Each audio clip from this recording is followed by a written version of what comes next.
Tá, pessoal, movimento ortodôntico ideal. O que é que a gente deve saber primeiramente sobre esse movimento ortodôntico ideal? Primeiramente, vamos falar um pouco sobre o osso. O osso, muita gente não sabe, mas ele é uma das estruturas mais plásticas do organismo, um tecido mais plástico do organismo.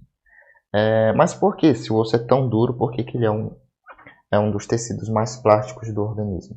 É justamente pelo fato de ele poder ser remodelado, poder reabsorver. Podemos perceber bastante isso, por exemplo, em implantodontia.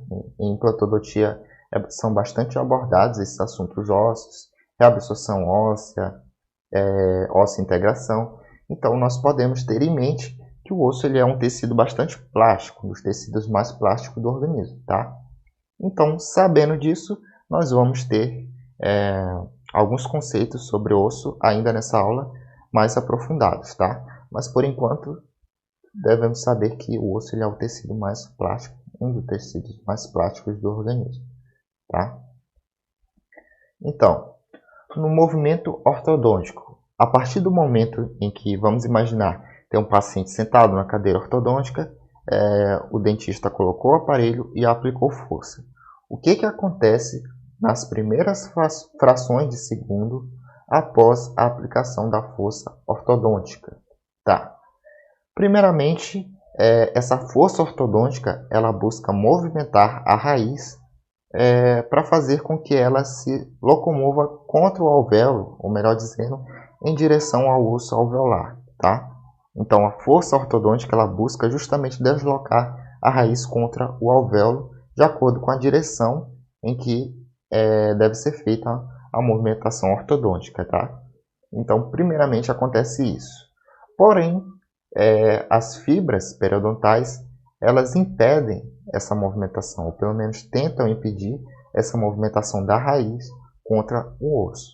Então, a força que é aplicada pela raiz, que está indo em direção ao osso alveolar, ela fica nas fibras periodontais, porém toda essa carga ela é transferida para o alvéolo de qualquer forma. Então, recapitulando, temos a força da raiz contra o alvéolo. Essa força ela é segurada pelas fibras periodontais e essa força ela é transferida de qualquer forma das fibras periodontais e do dente para o osso alveolar, tá? Então acontece tudo isso nas primeiras frações de segundo após a aplicação de força do aparelho ortodôntico. Vamos passar aqui para o outro lado. Tá. Mais um pouquinho à frente, o que acontece dos primeiros segundos até o segundo dia em que foi aplicada a força ortodôntica? Primeiramente, o líquido intersticial vaza. Como eu já havia dito antes, há uma força da raiz do dente contra o alvéolo que é segurada pelas fibras periodontais. Porém, após um tempo, todo aquele líquido intersticial que está presente no ligamento periodontal ele acaba que extravasa, indo para estruturas vizinhas, por exemplo. E a partir desse momento que o líquido intersticial extravasa, a raiz do dente ela se aproxima muito mais do osso alveolar. Ou seja, por conta desse extravasamento, há uma aproximação muito maior da raiz contra o osso alveolar. Tá? E o que acontece por conta disso? Por conta dessa aproximação, a gente deve ter em mente que os vasos sanguíneos daquela região eles são comprimidos, ou seja, há uma dificuldade no suprimento sanguíneo naquela região por conta dessa proximidade entre a raiz do dente e o alvéolo.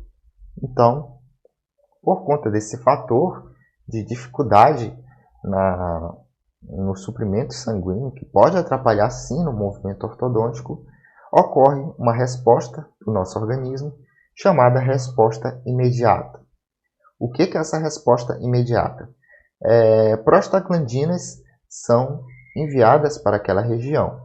O que as prostaglandinas fazem? Elas vão justamente agir para aumentar a permeabilidade sanguínea e o suprimento sanguíneo daquela região, para que possa ter uma resposta contra essa dificuldade na passagem do sangue para a região. Então, as prostaglandinas vão, através da resposta imediata, se fazer com que haja um maior suprimento sanguíneo e também, como é que eu posso dizer?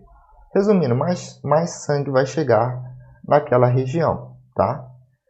E depois de 2 a 4 horas depois dessa resposta imediata, vai também ocorrer a resposta tardia ou tardia, tá? Essa resposta tardia ela vai ser responsável justamente para manter esse suprimento sanguíneo mesmo depois de um tempo, ou seja, a permeabilidade sanguínea vai continuar alta e a chegada de sangue e suprimento sanguíneo vai continuar alta naquela região para que possa ser mantido o sangue, o suprimento sanguíneo e assim contribuir para o movimento ortodôntico, tá?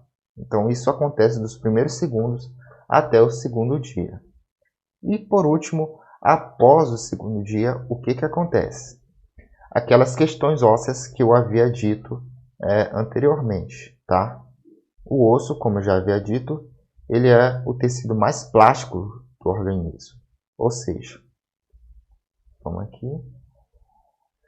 Após o segundo dia, nós vamos ter formação ou deposição óssea na região de extensão e reabsorção na compressão. O que isso quer dizer? Ficou um pouco complicado, né, de entender. Tá. Vamos imaginar que essa mão aqui é o osso alveolar e essa aqui é a raiz do dente, tá?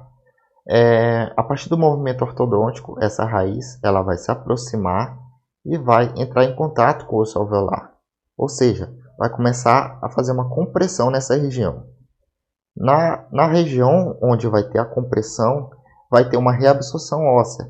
Ou seja, o osso ele vai perder seu volume e vai ficando assim.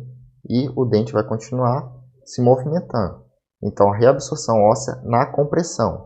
Comprimiu, reabsorveu. Comprimiu, reabsorveu.